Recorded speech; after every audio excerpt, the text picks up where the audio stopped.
Hi hello ನಮಸ್ಕಾರ ಎಲ್ಲರಿಗೂ. ಹೇಗಿದ್ದೀರಾ ಎಲ್ರೋ? ಹೆಗಲ ಮೇಲೆ ಕೈ ಹಾಕಿ ಕೇಳ್ತಿದ್ದೇನೆ. ಇವತ್ತಿನ ನಮ್ಮ ಟಾಪಿಕ್ ಶೀರ್ಷಿಕೆ ನೋಡಿದ ತಕ್ಷಣ ನಿಮಗೂ ಒಂದು ತಕ್ಷಣ ಶಾಕ್ ಆಗಿರಬಹುದು. ಏನಪ್ಪಾ ಇದು? ದೇಶದ ಶಿಕ್ಷಣ ವ್ಯವಸ್ಥೆ ಸಂಪೂರ್ಣವಾಗಿ ಹಳ್ಳ ಹಿಡಿದಿದೆ. ನೀಟ್ ಯುಜಿ ಪರೀಕ್ಷೆಯ ಪೇಪರ್ ಲೀಕ್ ಆಗಿ ಕೋಟ್ಯಾಂತರ ಯುವಕರ, ವಿದ್ಯಾರ್ಥಿಗಳ ಮತ್ತು ಅವರ ಹೆತ್ತವರ ನಿದ್ರೆಗೆಟ್ಟಿದೆ.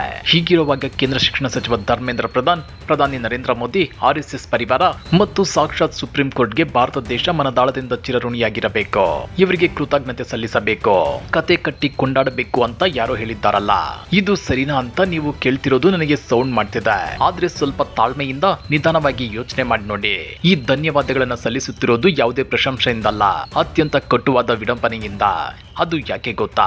ಕಳೆದ 12 ವರ್ಷಗಳಿಂದ ದೇಶದಲ್ಲಿ ನಡೆಯುತ್ತಿರೋ ಸಾಂಸ್ಕೃತಿಕ ರಾಜಕಾರಣ ಮತ್ತು ಸಾಂವಿಧಾನಿಕ ಸಂಸ್ಥೆಗಳ ಮೌನದ ವಿರುದ್ಧ ಇಡೀ ದೇಶದ ಯುವಜನತೆ ಕೊನೆಗೂ ಕಣ್ಣು ತೆರೆಯುವಂತೆ ಮಾಡಿದ್ದಕ್ಕಾಗಿ, ಸತ್ಯ ಯಾವುದು ಸುಳ್ಳು ಯಾವುದು ಅಂತ ಗುರುತಿಸುವ ಜಾಗೃತಿ ಈ ದೇಶದ ಯುವ ಸಮೂಹದಲ್ಲಿ ಮೂಡುವಂತೆ ಮಾಡಿದ್ದಕ್ಕಾಗಿ ಇವತ್ತಿನ ವಿಡಿಯೋದಲ್ಲಿ ರಾಷ್ಟ್ರ ರಾಜಧಾನಿ ದೆಹಲಿಯ ಜಂತರ್ ಮಂತರ್ನಲ್ಲಿ ನಡೆಯುತ್ತಿರೋ ವಿದ್ಯಾರ್ಥಿ ದಂಗೆ, ಧರ್ಮೇಂದ್ರ ಪ್ರಧಾನ್ ಅವರ ರಾಜೀನಾಮೆಗೆ ಪಟ್ಟು ಸಿಟಿ ರವಿ ಅವರ ಮುಲ್ಲಾನಿಗೂ ನೀಟ್ಗೂ ಏನ್ ಸಂಬಂಧ ಎಂಬ ಅತ್ಯಂತ ವಿವಾದಾತ್ಮಕ ಹೇಳಿಕೆ, ಪ್ರತಿಭಟನಾ ನಿರತ ಮುಸ್ಲಿಂ ವಿದ್ಯಾರ್ಥಿಗಳ ಮೇಲಿನ ದೆಹಲಿ ಪೊಲೀಸರ ಕಿರುಕುಳ ಹಾಗೂ ಪ್ರಧಾನಿ ಮೋದಿ ಅವರ ಮಿಡ್ ನೈಟ್ ವಿಡಿಯೋ ಸಂದೇಶದ ಹಿನ್ನೆಲೆಯ ಸಂಪೂರ್ಣ ಸತ್ಯತೆಯನ್ನ ಎಳೆಯಾಗಿ ವಿಶ್ಲೇಷಣೆ ಮಾಡೋಣ.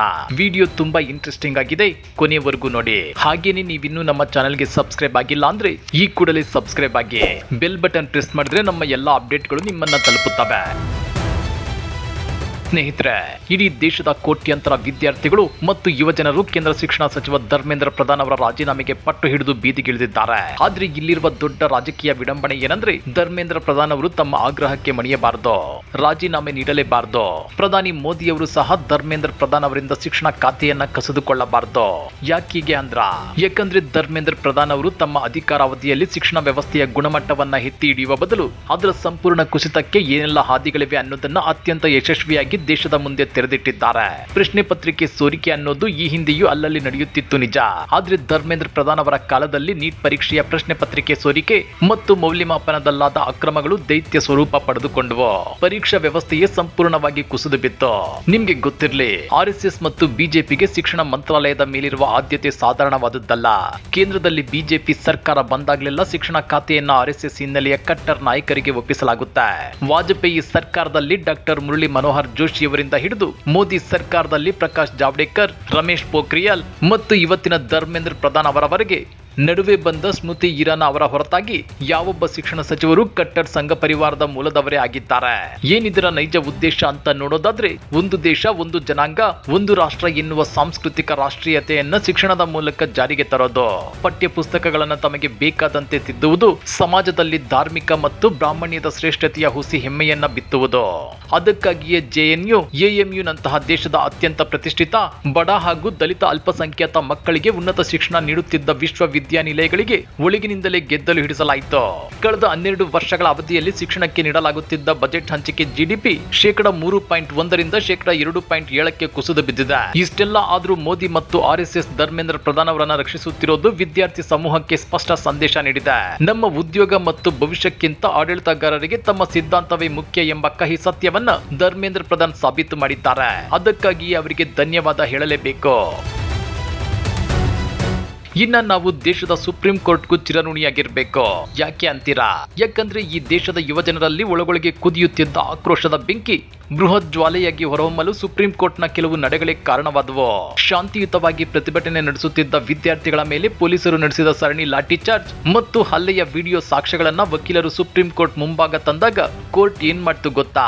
ನಮ್ಗೆ ವಿಡಿಯೋಗಳನ್ನ ನೋಡಲು ಆಸಕ್ತಿಯೂ ಇಲ್ಲ, ಸಮಯವೂ ಇಲ್ಲ. ನಿಮ್ಮ ಸಮಯವನ್ನು ಹಾಳು ಮಾಡಬೇಡಿ, ನ್ಯಾಯಾಲಯದ ಸಮಯವನ್ನು ಹಾಳು ಮಾಡಬೇಡಿ ಅಂತ ಸಿಜೆಐ ಪ್ರತಿಕ್ರಿಯಿಸಿದ್ರು. ಆ ಮೂಲಕ ತುರ್ತು ವಿಚಾರಣೆಗೆ ನಿರಾಕರಿಸಿದ್ರು. ಅಷ್ಟೇ ಅಲ್ಲ, ವ್ಯವಸ್ಥೆಯ ವಿರುದ್ಧ ಧ್ವನಿ ಎತ್ತಿದ್ದ ನಿರುದ್ಯೋಗಿ ಯುವಜನರನ್ನ ಪರಾವಲಂಬಿ ಕಾಕ್ರೋಚ್ಗಳು ಎನ್ನುವ ರೀತಿ ಬಿಂಬಿಸುವ ಯತ್ನವಾದಾಗ ಸಾಮಾಜಿಕ ಜಾಲತಾಣಗಳಲ್ಲಿ ಹುಟ್ಟಿದ್ದೇ ಕಾಕ್ರೋಚ್ ಜನತಾ ಪಾರ್ಟಿ ಎನ್ನುವ ವಿಡಂಬನಾತ್ಮಕ ಚಳುವಳಿ.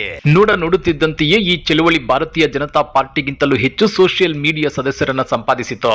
ಫೇಸ್ಬುಕ್, ಇನ್ಸ್ಟಾಗ್ರಾಮ್, ಎಕ್ಸ್ ನಲ್ಲಿ ಸಾವಿರಾರು ಮೀಮ್ಗಳು ಮತ್ತು ವಿಡಿಯೋಗಳು ಆಳುವ ಸರ್ಕಾರದ ವೈಫಲ್ಯಗಳ ಜನ್ಮ ಜಾಲಾಡಲು ಶುರು ಮಾಡಿದ್ವು.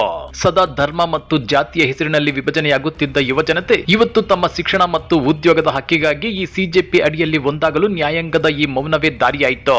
ವಿದ್ಯಾರ್ಥಿಗಳ ಈ ಬೃಹತ್ ಹೋರಾಟ ದೆಹಲಿಯ ಜಂತರ್ ಮಂತರ್ನಲ್ಲಿ ಕಾವೇರುತ್ತಿದ್ದಂತೆ ಆಡಳಿತ ಪಕ್ಷದ ನಾಯಕರು ಮತ್ತು ಪೊಲೀಸರು ಅದನ್ನ ಹೇಗೆ ಹತ್ತಿಕ್ಕಲು ಯತ್ನಿಸಿದ್ದಾರೆ ನೋಡಿ.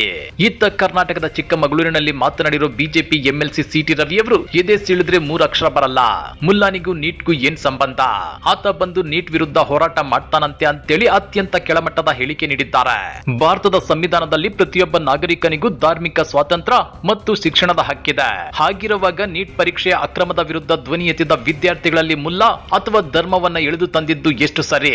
ಇನ್ನ ಬಿಜೆಪಿ ಮಾಜಿ ಸಂಸದ ಪ್ರಜ್ಞಾ ಸಿಂಗ್ ಠಾಕೂರ್ ದೇಶದಲ್ಲಿರುವ ಜಿರಳೆಗಳನ್ನ ಶಾಶ್ವತವಾಗಿ ನಿರ್ಮೂಲನೆ ಮಾಡಬೇಕು ಅಂತ ಎಕ್ಸ್ ನಲ್ಲಿ ಪೋಸ್ಟ್ ಮಾಡಿ ಉರಿಯೋ ಬೆಂಕಿಗೆ ತುಪ್ಪ ಸುರಿದಿದ್ದಾರೆ.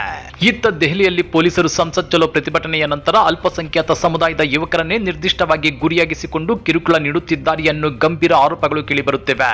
ಜಮಿಯಾ ಮಿಲ್ಲಿಯಾ ಇಸ್ಲಾಮಿಯಾ, ಜೆಎನ್ಯು ಹಾಗೂ ದೆಹಲಿ ಯೂನಿವರ್ಸಿಟಿಯ ಮುಸ್ಲಿಂ ವಿದ್ಯಾರ್ಥಿಗಳ ವಸತಿ ನಿಲಯಗಳಿಗೆ ರಾತ್ರೋರಾತ್ರಿ ಪೊಲೀಸರು ಭೇಟಿ ನೀಡಿ ಬೆದರಿಕೆ ಹಾಕುವುದು, ಮೊಬೈಲ್ ಫೋನ್ಗಳನ್ನು ಪರಿಶೀಲಿಸುವುದು ಮತ್ತು ಎಫ್ಐಆರ್ಗಳಲ್ಲಿ ಅವರ ಹೆಸರುಗಳನ್ನು ಹೆಚ್ಚಾಗಿ ಸೇರಿಸುವ ಕೆಲಸ ನಡೆಯುತ್ತಿದೆ. ವಿದ್ಯಾರ್ಥಿಗಳ ಈ ಒಗ್ಗಟ್ಟನ್ನು ಒಡೆಯಲು ಧರ್ಮದ ದಾಳ ಉರುಳಿಸಲಾಗ್ತಿದೆ. ಆದ್ರೆ ನಮ್ಮನ್ನ ಧರ್ಮ ಅಥವಾ ಜಾತಿಯ ಹೆಸರಿನಲ್ಲಿ ಒಡೆಯಲು ಸಾಧ್ಯವಿಲ್ಲ ಅಂತೇಳಿ ಸಿಜೆಪಿ ನಾಯಕರು ಸ್ಪಷ್ಟಪಡಿಸಿದ್ದಾರೆ. ಸೋನಂ ವಾಂಗ್ಚುಕ್ ಅವರು 26 ದಿನಗಳ ಉಪವಾಸ ಸತ್ಯಾಗ್ರಹ ಅಂತ್ಯಗೊಳಿಸಿದ ಬೆನ್ನಲ್ಲೇ ಸರ್ಕಾರ ಜಗ್ಗಲೇಬೇಕಾಯ್ತು. ಸಚಿವರ ಕಚೇರಿಯಲ್ಲೇ ಸಭೆ ಮಾಡಬೇಕು ಅನ್ನೋ ಸರ್ಕಾರದ ಆಹ್ವಾನವನ್ನ ತಿರಸ್ಕರಿಸಿದ ಸಿಜೆಪಿ ತಟಸ್ಥ ಸ್ಥಳವಾದ ದೆಹಲಿಯ ಕಾನ್ಸ್ಟಿಟ್ಯೂಷನ್ ಕ್ಲಬ್ ನಲ್ಲಿ ಸಂಧಾನ ಸಭೆಗೆ ಸರ್ಕಾರವನ್ನ ಒಪ್ಪಿಸುವಲ್ಲಿ ಯಶಸ್ವಿಯಾಗಿದೆ. ದೇಶಾದ್ಯಂತ ಯುವಜನರ ಆಕ್ರೋಶ ಮುಗಿಲು ಮುಟ್ಟಿದ ಮೇಲಷ್ಟೇ ಇಷ್ಟು ದಿನ ಜಡ್ಡುಗಟ್ಟಿ ಕೂತಿದ್ದ ಪ್ರಧಾನಿ ನರೇಂದ್ರ ಮೋದಿ ಅವರು ಜುಲೈ 23ರ ನಡುರಾತ್ರಿ ಹಠಾತ್ತಾಗಿ ಒಂದು ವಿಡಿಯೋ ಸಂದೇಶ ಬಿಡುಗಡೆ ಮಾಡಿದ್ರು. ಪರೀಕ್ಷಾ ಅಕ್ರಮ ನಡೆಸಿದವರ ವಿರುದ್ಧ ಫಾಸ್ಟ್ ಟ್ರ್ಯಾಕ್ ಕೋರ್ಟ್ ಸ್ಥಾಪಿಸಿ ಕಠಿಣ ಶಿಕ್ಷೆ ಖಾತ್ರಿಪಡಿಸುತ್ತೇವೆ ಅಂತ ಭರವಸೆ ಕೊಟ್ಟಿದ್ದಾರೆ. ಇದಕ್ಕೆ ಸಿಎಂ ಡಿಕೆ ಶಿವಕುಮಾರ್ ಅವರು ಕನಿಷ್ಠ 1 ತಿಂಗಳ ನಂತರವಾದರೂ ಪ್ರಧಾನಿ ಬಾಯ್ಬಿಟ್ಟಿದ್ದಕ್ಕೆ ಧನ್ಯವಾದಗಳು ಅಂತ ಟಾಂಗ್ ಕೊಟ್ಟಿದ್ದಾರೆ. ಆದ್ರೆ ದೇಶ ಕೇಳುತ್ತಿರುವ ಮುಖ್ಯ ಪ್ರಶ್ನೆ ಏನಂದ್ರೆ, 1 ತಿಂಗಳಿನಿಂದ ವಿದ್ಯಾರ್ಥಿಗಳು ಬೀದಿಯಲ್ಲಿ ಲಾಠಿ ಏಟು ತಿಂದಾಗ 20ಕ್ಕೂ ಹೆಚ್ಚು ಮುಗ್ಧ ಮಕ್ಕಳು ಆತ್ಮಹತ್ಯೆ ಮಾಡಿಕೊಂಡಾಗ ಪ್ರಧಾನಿ ಯಾಕೆ ತುಟಿ ಬಿಚ್ಚಲಿಲ್ಲ?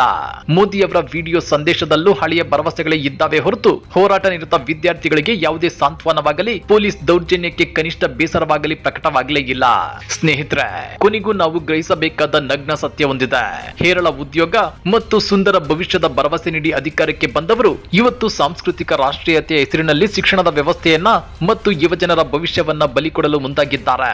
ಆದ್ರೆ ಈ ಆಡಳಿತಾತ್ಮಕ ವೈಫಲ್ಯಗಳು, ಪೊಲೀಸ್ ದೌರ್ಜನ್ಯ ಮತ್ತು ಸಚಿವರ ಅಹಂಕಾರದ ಮಾತುಗಳೇ ಇವತ್ತು ಭಾರತದ ಯುವಜನತೆಯನ್ನ ಜಾಗೃತಗೊಳಿಸಿವೆ. ಧರ್ಮದ ಅಮಲನ್ನ ಕಳೆದು ಸತ್ಯ ಮಿಥ್ಯೆಗಳನ್ನ ವಿಂಗಡಿಸಿ ನೋಡುವ ಕಣ್ಣುಗಳನ್ನ ಪ್ರತಿಯೊಬ್ಬರಿಗೂ ಕೊಟ್ಟಿವೆ. ನಾವು ಯಾವುದೇ ಪಕ್ಷದ ಅಂಧಭಕ್ತರಾಗೋದು ಬೇಡ, ಯಾರದ್ದು ಸಿದ್ಧಾಂತದ ಗುಲಾಮರಾಗೋದು ಬೇಡ. ನಮ್ಮ ಮಕ್ಕಳ ಶಿಕ್ಷಣ, ಉದ್ಯೋಗ ಮತ್ತು ದೇಶದ ಸಂವಿಧಾನಕ್ಕಾಗಿ ಧೈರ್ಯವಾಗಿ ಪ್ರಶ್ನಿಸುವ ಜಾಗೃತ ನಾಗರಿಕರಾಗೋಣ. ಹಾಗಾದ್ರೆ ಈ ವಿಚಾರದ ಬಗ್ಗೆ ನಿಮಗೆ ಅನ್ಸುತ್ತೆ? ಶಿಕ್ಷಣ ಸಚಿವ ಧರ್ಮೇಂದ್ರ ಪ್ರಧಾನ್ ಅವರು ಈ ಕೂಡಲೇ ರಾಜೀನಾಮೆ ಕೊಡಬೇಕಾ? ಕಮೆಂಟ್ ಮಾಡಿ ತಿಳಿಸಿ. ವಿಡಿಯೋ ಇಷ್ಟ ಆಗಿದ್ರೆ ಲೈಕ್ ಮಾಡಿ, ನಿಮ್ಮ ಫ್ರೆಂಡ್ಸ್ ಹಾಗೂ ವಿದ್ಯಾರ್ಥಿ ಬಳಗದ ಜೊತೆಗೂ ಶೇರ್ ಮಾಡಿ. ಹಾಗೇನೇ ನಮ್ಮ ಚಾನೆಲ್ಗೆ ಸಬ್ಸ್ಕ್ರೈಬ್ ಆಗೋದನ್ನ ಮರಿಬೇಡಿ. ಮತ್ತೆ ಸಿಗೋಣ ಮುಂದಿನ ವಿಡಿಯೋದಲ್ಲಿ. ಅಲ್ಲಿಯವರೆಗೂ ಜೈ ಹಿಂದ್, ಜೈ ಕರ್ನಾಟಕ.